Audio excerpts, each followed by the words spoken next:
Bottas ne sait pas s'il aurait pu avoir un titre en jouant solo. Alors, honnêtement, non.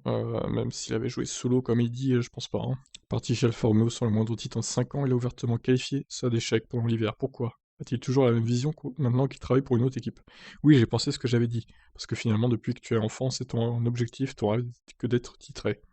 Ça a toujours été très présent dans mon esprit en tant qu'objectif, et c'est aussi une force qui m'a permis de travailler dur. C'est comme si chaque jour, tout ce que je fais pour le sport, c'est à cause de ça. Je veux être le meilleur, je veux être champion. Alors oui, d'une certaine manière, ça ressemble à un échec, que je n'ai pas pu y parvenir avec Mercedes, mais d'un autre côté, j'ai essayé tout ce que je pouvais, ma carrière continue, et dans ce sport fou qu'est la Formule 1, vous ne savez jamais ce qui se passera ensuite. Pendant son temps passé chez Mercedes, Bottas a souvent joué un rôle de numéro 2, en soutien d'Hamilton. Cependant, lorsqu'on lui a demandé s'il décidait de ne pas le faire pour augmenter ses propres chances de remporter un championnat, Bottas a fait falloir que ça n'aurait peut-être pas été le cas. Si seulement je connaissais la réponse à ça, s'il y a quelque chose que j'aurais fait différemment, comment ça aurait eu un impact sur mes chances? Je ne sais pas. Tout ce que je sais, c'est que si je n'avais pas été un tel pilote, un pilote pour l'équipe, il y aurait eu plus de tension. Ça signifierait moins de coopération entre Lewis et moi. Ça signifierait à long terme de moins bonnes performances en équipe, moins que celle qu'il y a eu jusqu'à maintenant.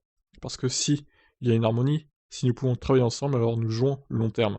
Le meilleur intérêt de l'équipe qui devient ensuite le nôtre, parce que la voiture est plus rapide. Nous pouvons développer la voiture ensemble et nous pouvons discuter des choses ouvertement. J'essaie toujours d'y penser.